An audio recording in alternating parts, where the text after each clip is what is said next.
We're almost at afternoon tea, but I'm excited. Oh, it's exciting. It's exciting. Okay, fantastic. Our next panel is on bridging worlds, trends and lessons from global markets. So we've got the wonderful Jason Turnbull, General Manager of ANZ Payments at Novatti Group Limited. He's going to be our wonderful moderator today. So if we could have a round of applause for the panel to welcome them. All right, take it away. Thank you. What a lovely introduction. So, as been introduced, I'm Jason Turnbull, EGM of Payments ANZ at Novatti. We are your destination for payments, for those who don't know who Novatti is.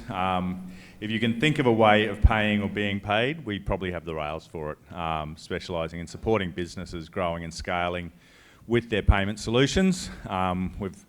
We've come to learn over the years that payments is a journey and not a destination. It's constantly changing, and we try to stay on top of that and help our customers grow and scale. But with me today, more importantly, I've got some other speakers. From the end, I've got Rob Teleski, CEO of Webull. Rob, do you want to give an introduction? Yeah, sorry. Hi, my name is Robert Teleski. I have the honour of being CEO of Webull Securities Australia, which is the Australian arm of Webull Corporation, which is a global self-directed investment platform, mobile-first platform, although we do have a desktop as well. Our mission is to make investing easy and simple for everyday investors, and that's what we do. And locally, we launched our business start of 2023, actually, is when we started offering financial services in Australia, and we've gone from strength to strength, and we offer not only Australian securities, but US, Hong Kong, and China mainland, which is an interesting market. And we're constantly borrowing that, and we're in 15 countries now. We just started a license in Argentina, of all places, and so that mission keeps growing for us globally. Really great to see the security space growing. I think I've mentioned to a few people, and people in this room look about my age, where we grew up with financial literacy that was spending and saving, and investing was never a theme, but certainly growing in Australia, so that's good to see. Next to Rob, we've got Hugh Davies, CEO and co-founder of Ozone API. Hugh, do you want to give us an introduction? Yeah, thanks. Hi, everyone. So I'm Hugh. At Ozone API, we provide a technology platform that helps banks and financial institutions all around the world to deliver their open banking and open finance APIs. So we're working with banks right across from Latin America to Australia, and from tier ones down to digital challengers, helping them deliver great APIs that meet the right regulatory framework and standards for where they operate. We also do a bit of work with central banks and regulators, helping them design open finance, and prior to Ozone, spent some time as part of the leadership at the implementation entity that designed and implemented open banking in the UK. Thank you, Hugh. And to my right here, Tony Tang, CEO of HuPay. Tony, would you like to give us a background? Yeah, sure. Thanks. Hi, I'm Tony from HuPay. I feel very happy to at the Intersekt for the very first time, and to be a part of this wonderful FinTech community of Australia. Actually, HuPay only just launched early this year, so maybe many of you are not quite familiar with our name. But actually, HuPay is backed by Webull Payments, one of the leading payment company in China with more than 20 years of experience of FinTech. And I myself joined Webull since day one as one of the management team. So it's kind of, for me, it's like a second adventure of entrepreneurship. So I feel very excited. And to me, our vision for HuPay here is as a bridge to connect both China and the Australian market, to provide our merchant with diverse payment methods with localized solutions. So we are working very hard and closely with the local partners, and we want to contribute to make the Australian payment FinTech ecosystem even more vibrant and more connected. Thank you. So you can see some great global connections here as we talk about trends and lessons from global markets and how we apply them here in Australia. So it's good to have such great and strong experience with us. So I think we'll open up, coming off the back of the last session, for people who were in here, but regulations look very different in different regions. What lessons do we take in the business as you translate regulations and the application of how you work within those different regulations through different regions and bring those lessons back to Australia. Probably, let's start with you, Tony. Obviously, on your second exciting entrepreneurship adventure, bringing a regulated product into Australia. How does that look for you? Yeah, thanks, Jason. I think it's a very good question. So if we look at the Chinese payment markets, the evolution over the last 20 years, you can see it moved very quickly from cash payments to bank cards, from online payments to like wallets. And now it's a fully digitalization. So if you are in China, if you want to pay cash for coffee, the barista probably will look at you like you're from a total different planet. Yeah, so that means nobody using cash anymore. Behind this speed, I think the regulation in China has always followed the right trends and to both encourage the innovation and also focus on risk prevention. So for Chinese payment companies, the compliance and risk control is never optional. I think it's quite essential for them to survive. So at Webull, for example, we have invested for many years to build a very sophisticated advanced risk control system that enable us today to handle like 50 million transactions every day and being able to identify and stop the fraudulent transactions almost in real time. So for HuPay, we want to bring these capabilities to Australian market, but of course we want to make it localized. So that's why we need to work with the local partners and to meet with the local compliance regulatory framework and their requirements to make it more localized and fit for the Australian market. So at the end of the day, I think it's very important for payment companies like HuPay to protect the transaction, the funds of the merchants, and the most importantly is to build trust, because the payment is very important and rely on the customer's trust. Without it, even the fastest technology won't go very far. Thanks. Do you find that the trust in the protections and the risk and compliance from China has translated into Australia, or have you had to make changes to the way you approach that to enter the Australian market? Yeah, so we will leverage the technology we have in China, but also we want to make it localized to meet with the local customer behaviors and to build a trust. I think it's very important. Thank you, Tony. And Hugh, obviously interesting space for you with connectivity. How does that apply when you're looking at connectivity between different regulation or different areas of regulations and different rules?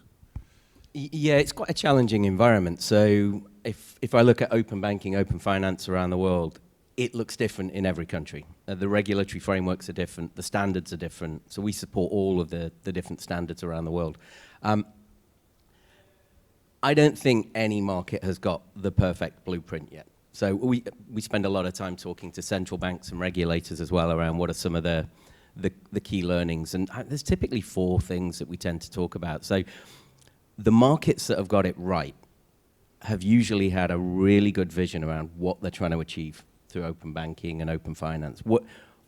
What does it result in as a good outcome for the country, whether it's investment, job creation, financial inclusion? You look around the world, there are quite a few markets that have done it and positioned it as a penalty against the banks. And that creates tension from the outset.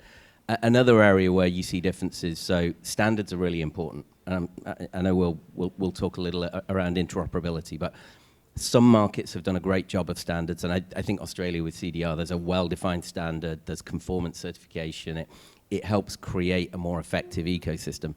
Others haven't, and it's been a disaster. Infrastructure is an important part as well. So some markets have invested heavily in providing central infrastructure to take the heavy lifting away from the banks and financial institutions. Others haven't, and typically it takes longer and it costs more for everyone to get there, and it's a bit more of a fragmented ecosystem. The bit that's really important though, and I think very few markets have spent enough time thinking about this, is how do you actually build balanced commercial incentives for a long-term sustainable ecosystem. It's interesting, in the US, there's just been an announcement today that JP Morgan have agreed a pricing model with Plaid to access account information.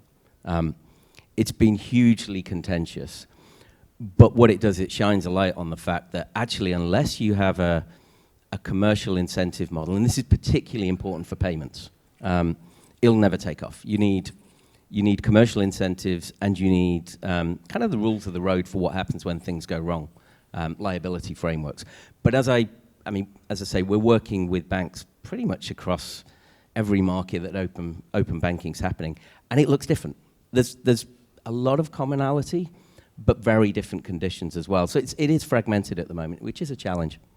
And do you find that you're in a position, uniquely being able to speak to different entities in these regulated markets, that you can bring lessons back from maybe the more structured and more successful regulated environments and bring those lessons into some of the others that maybe aren't so structured? Yeah, definitely. And we're seeing, the great news is we're seeing a lot of markets are looking at all of the learnings from others. So one of the recent examples, we've been working with the central bank and the industry in the UAE to implement open finance. It's a really kind of interesting model where they're delivering the entire market infrastructure to take the heavy lifting away from the banks, and we're powering that. But one of the most interesting things they've done is, right from the outset, they've built a complete commercial and liability framework for open banking payments. So UK, Europe, various other markets are really struggling around how do you agree a pricing model? And it's really hard to do by committee and by industry, but they're, from the outset, whether it's right or wrong, we'll find out over time, but they've designed a kind of interchange model for open banking payments.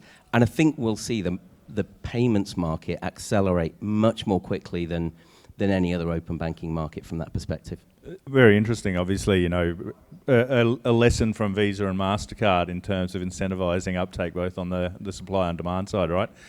Rob, I imagine that these open banking standards for Webull being able to fund and move funds is also very important, and you play in different regulated zones. How do you find that from a practical sense with Webull?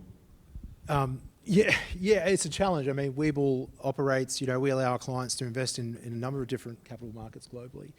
And the movement of money is key. And, recently, just as last year, the US markets went to what we call a T+1 settlement cycle, so next day settlement. And in Australia, it's T+2. So somehow we have to figure out how do we get our client money from our account facility here in Australia into the US on time to meet settlement obligation with the clearinghouses there. And it's been challenging. I think the benefit for us is that we are truly global and we have people on the ground in these countries, so that helps a lot. And I think if you didn't have that, it'd be a very interesting challenge for most. But we've found some really good solutions. We're working with partners, payment partners especially. Traditional banking hasn't been kind, hasn't been friendly.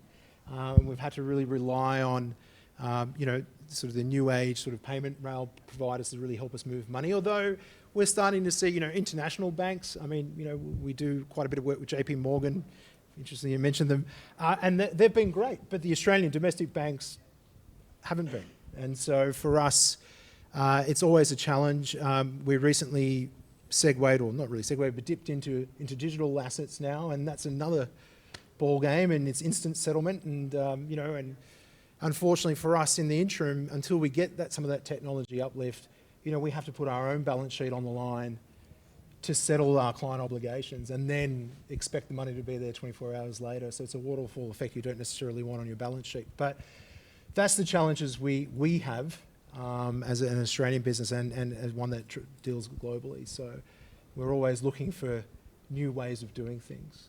Yeah, look, we've found the same at Novatti, and even just the difference between regulation in Australia and New Zealand, where we operate across both countries, very different regulatory environments, but also very different open banking infrastructure available between the two. So, having both the acquiring arm and the issuing arm inside our business, we're able to put together some more innovative solutions, particularly in New Zealand, about moving money exactly for that purpose, around getting ahead of settlement times, where we can move money without having the waterfall on our balance sheet, because we know that we'll have settlement for both acquiring and issuing on the same time. So I definitely appreciate those challenges in a business, and it's an interesting space. So, in a practical sense, has there been anything that open question to all three of you, has there been anything that you could advise around, this is practically how we've done it in a business where we've taken a lesson from offshore and brought that back into Australia? I'm sure people here sort of go, looking at different markets or scanning the market and seeing some trends overseas. How do you bring those lessons in and actually execute in Australia? What does that look like in a practical, actionable sense for a business? I'll just do it from a client perspective. I mean, obviously we're not a payments, so the other panelists here in the sense of that. But I could just talking about our recent experience with crypto. How do we get client money from Australia into institutional account with Coinbase is who we use. I'm happy to disclose that. And how do we get? And they're based in the US. So how do we transfer this money? We can't use traditional payment rails because it's instant settlement. And so we've had to sort of go out and figure out a solution. Now, maybe fortunately for us, I'll mention again, I'm definitely not flying the JP Morgan flag, but at least they've been proactive in this space, and they've done some work. They're doing some really good collaborative work with Coinbase, where they've built a new age sort of money transfer system. They call Kinexys, I think I pronounced it right, which allows basically near instant settlement, near instant FX, near instant settlement.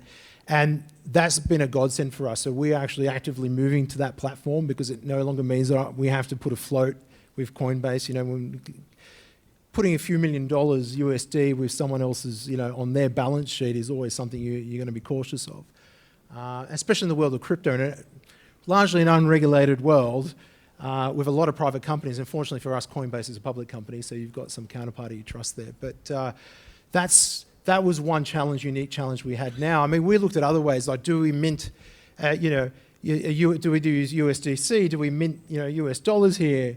And then, send it and then burn it and all the rest of it. And I'm not going to pretend I understand the whole ecosystem there. But we looked at a lot of different things. But the really disappointing thing from us was from a Australian entity, there was no one locally in terms of traditional banking space that could even give us some insight or give us some help. And so, unfortunately for us, and maybe we're not aware of all the great, payment platforms that are here now, but we had to look offshore. And I think that's disappointing.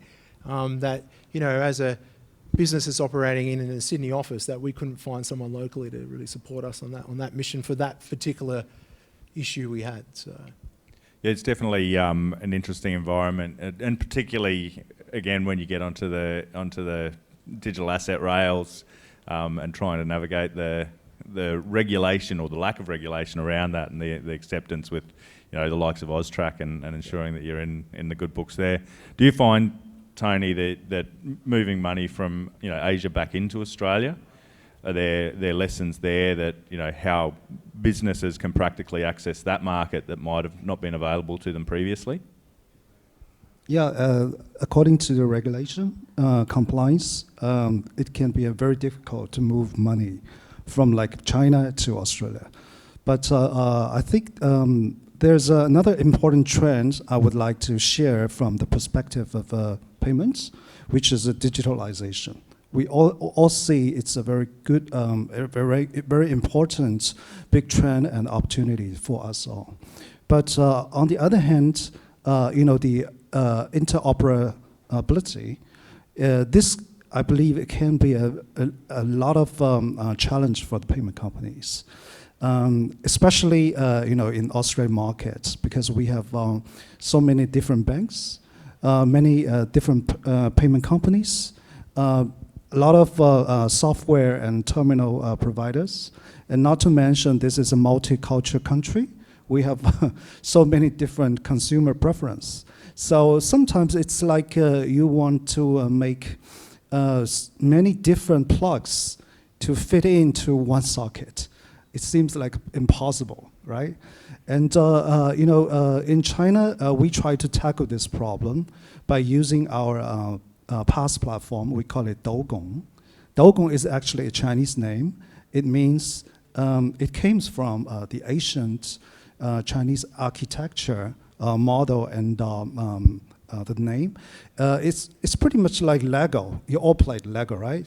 You just choose the module you need. For example, like checkout, membership, royalty programs, tax, invoice, and you put them together to make your tailor-made solutions for the merchant. So we use this PaaS platform and embed it into the merchants' digital operation platforms to make it seamlessly work together. So I can give you an example. For example, like the F&B brand and the retail brand like Subway and the Lacoste, we provide service to them, but not only like payments. Actually, we embedded with the whole payment system into their platforms to connect with their thousands of stores in China and also their online sales websites to connect with their invoice functions, membership, royalty programs, even tax. So by doing that, we help them to build up like a one-stop flow for their business instead of to make payment as the button to click at the end. So actually, we want the payment to be a organic part of the whole business flow. This is what we do. And now with HuPay, we are trying to leverage these capabilities and bring this feature into Australian market as well. So that's why we work with the local partners to make it happen, to build up more efficient, more connected, and very important is trustworthy, the whole system. Okay. Yeah, I think for you, two things that Tony mentioned there, digitalisation and interoperability, probably two really keys as payments and finance and FinTech become more embedded in systems. How should businesses now be looking out into the future and thinking about digitalisation and interoperability in the FinTech space? Yeah, it's a great question. And I mean, honestly, the nirvana of having interoperable instant payments globally, as a business owner, where most of our revenue comes from overseas, I'd love that. Getting paid's really hard. I think there are a number of really interesting things happening around the world, though. So we're seeing more and more the adoption of standards for how APIs are exposed.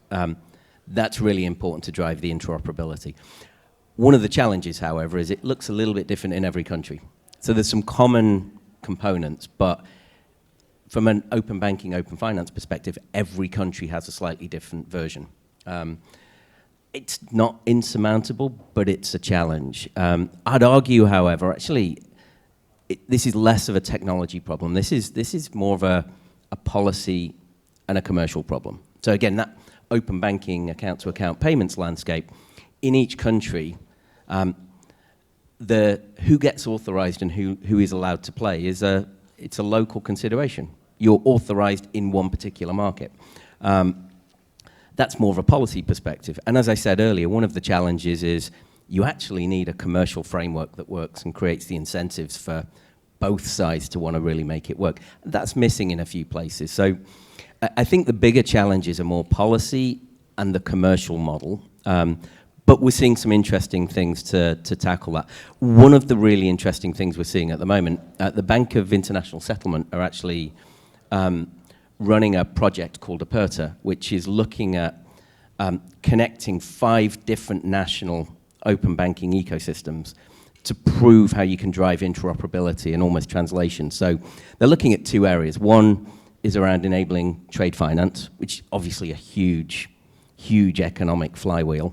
The other is access to data. So if you're a company and you set up a new entity in a different country, you can share data and grease the wheels.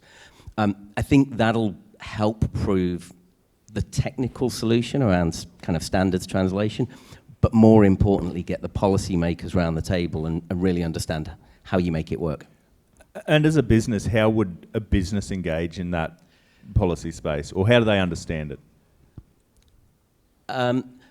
Again, at the moment, a lot of sort of open banking, open finance it's like a national sport everywhere. And as I mentioned earlier, I don't think anyone's got this perfect. But whether you're on the bank side, or whether you're on the third-party side, usually the associations are kind of quite active, the FinTech association, the banking associations. And it's really important that everyone's got a voice, because there's huge potential to be unlocked. But then, yeah, just being on the front foot and being part of it all. The businesses that are really getting their arms around the innovation and driving it are the ones that have got the loudest voice. So really engaging, I think, is the best way. Thanks, Hugh. With 2 minutes to go, I'll turn it to the floor. We've got three very international experienced gentlemen up here. Are there any questions that you'd like to ask of our panelists? I actually have one quick question. Given my name, I want to know how I get a HuPay product. It's like HuPay. No? Well, gentlemen, thank you for taking the time to talk with us this afternoon. I hope that you managed to get a useful snippet out of our time on stage this afternoon with us, and definitely enjoy the rest of Sector 25. Thank you. Thank you.